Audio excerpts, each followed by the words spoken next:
राधे कृष्ण दोस्तों, आपका स्वागत है आपके अपने यूट्यूब चैनल स्टडी जोन में। तो आज की इस वीडियो में हम पढ़ेंगे छायावाद और नई समीक्षा के विषय में। तो चलिए इस वीडियो में आगे बढ़ते हैं। छायावाद। छायावाद हिंदी काव्य में भारतेंदु और द्विवेदी युग के बाद आया। जयशंकर प्रसाद, सूर्यकांत त्रिपाठी, सुमित्रा नंदन पंत और महादेवी वर्मा इस काल के प्रमुख कवि हैं।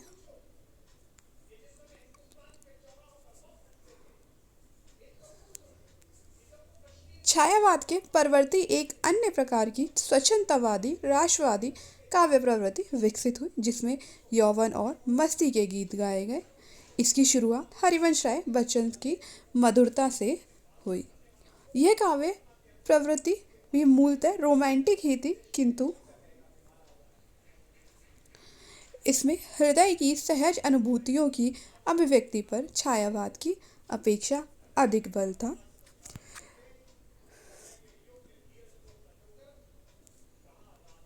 शुक्ल अनुसार छायावाद विलायती अभिव्यंजना का नया संस्करण जान पड़ता है। एक प्रकार की यूरोपीय रहस्य भावना बंगाल से होती हुई हिंदी की छायावादी कविता में आई। तो शुक्ल जी क्या कह रहे हैं, आचार्य रामचंद्र शुक्ल की छायावाद विलायती अभिव्यंजना का नया संस्करण जान पड़ता है। और ये जो छायावाद है, ये यूरोपीय रहस्य भावना, छायावाद की जो यूरोपीय रहस्य भावना है, ये बंगाल से होती हुई हिंदी की छायावादी कविता में आई। नई छायावादी काव्यधारा का एक आध्यात्मिक पक्ष भी है, परंतु उसकी मुख्य प्रेरणा धार्मिक न होकर मानवीय और सांस्कृतिक है। राष्ट्र चेतना। छायावाद काल में पुनरुत्थान की भावना के साथ साथ राष्ट्रीयता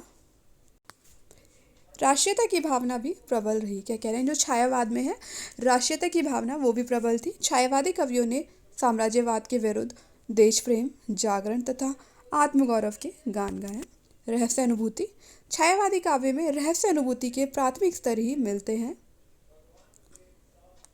शुक्ल कहते हैं, जो ज्ञान के क्षेत्र में अद्वैतवाद है, वही भाव के क्षेत्र में रहस्यवाद है। क्या कह रहे हैं कि जो ज्ञान के क्षेत्र में अद्वैतवाद है, वही भाव के क्षेत्र में रहस्यवाद है, यानी कि रहस्यवाद भावना का विषय है, ऐसा आचार्य रामचंद्र शुक्ल जी कहते हैं। स्वच्छंदतावाद। छायावादी चिंतन पद्धति में स्वच्छंदतावाद का रूप अंतर्निहित है। इसका कवि सब कुछ अपने रंग में रंग कर देखता है, यानी जो छायावादी कवि है वह सब कुछ अपने रंग में रंग कर ही देखता है। अपने हृदय के भावों को उन्मुक्त होकर अभिव्यक्त करता है। ना उस पर समाज का अंकुश है, ना नैतिकता का। वह किसी रूढ़ी की डोरी से नहीं बंधा है। वह मुक्तात्मा व मुक्त शरीर है। एक ही समय वह जूही की कली और विधवा दोनों कविताएं लिखता है।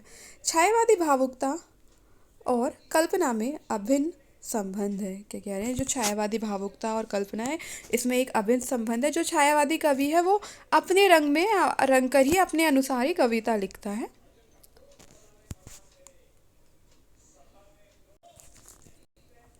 नई समीक्षा या नई कविता।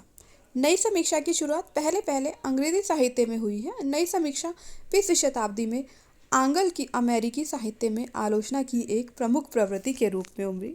क्या कहा है कि जो नई समीक्षा है वो आंग्ल अमेरिकी साहित्य में आलोचना की प्रवृत्ति के रूप में उभरी थी। नई समीक्षा में किसी रचना के ऐतिहासिक और सामाजिक पक्ष पर विचार करने को अनावश्यक माना गया है। नई समीक्षा किसी रचना के रूप और अंतर्वस्तु को अलग करके देखने का विरोध करती है। उसका मानना है कि रचना का रूप उसकी अंतर्वस्तु से ही तय होता है। क्या कह रहे हैं, जो नई समीक्षा ये आंग्ल अमेरिकी साहित्य में एक आलोचना के नए रूप के रूप में सामने आई थी। और जो नई समीक्षा, इसमें ऐतिहासिक और सामाजिक पक्ष पर विचार करने को अनावश्यक माना गया। किसी भी रचना के ऐतिहासिक और सामाजिक पक्ष पर विचार करने को अनावश्यक माना गया इसके अंतर्गत। और जो नई समीक्षा की जो रचना के रूप में और अंतर्वस्तु को अलग करके देखने का विरोध करते। क्या कह रहे हैं, जो नई समीक्षा ये रचना का रूप और उसकी अंतर्वस्तु को अलग अलग करके देखने का विरोध करती है। कविता पदार्थ है, विचार या भाव नहीं है। वह अपने आप में एक विशिष्ट अनुभव है। कलाकृति का रूप ही समीक्षा का वास्तविक रूप है और इस रूप की अपनी स्वतंत्र सत्ता है। 20वीं शताब्दी के प्रथम चरण में परंपरागत कला मूल्यों, साहित्यिक अभिरुचि, कविता, काव्य भाषा संबंधी धारणा में मौलिक परिवर्तन हुआ। एलन टेट ने कहा है कि कविता का उद्देश्य पाठक में रागात्मक स्थिति उत्पन्न करना या उसके भाव संस्कार जगाना नहीं, वरन अर्थ सौंदर्य का संप्रेषण करना है। कविता में शब्द अर्थ का सामान्य प्रयोग न होकर उसका विशेष और मूर्त प्रयोग होता है। रैंसम कविता में टेक्सचर और स्ट्रक्चर का तनाव देखता है। टेक्सचर बुनावट है और स्ट्रक्चर निर्मित है। टेक्सचर और स्ट्रक्चर में एक प्रकार का द्वंद्व चलता रहता है। कविता में विरोधाभास के तत्व महत्वपूर्ण हैं। इनके द्वारा कवि ऐसी भाषा का प्रयोग करता है जो जटिल एवं विविध अर्थ छवियों को व्यंजित करती हुई रचना को समृद्ध बनाती है। ब्रुक्स काव्य की संरचना विसंगति और विडंबना में ढूंढता है। इन दोनों शब्दों को ब्रुक्स ने व्यापक अर्थ देने की कोशिश की है। विडंबना एक खास संदर्भ में आए हुए अंतर्विरोधियों द्वारा पहचानी जाती है। विसंगति भी व्यापक अर्थ में विरोधों का सामंजस्य है।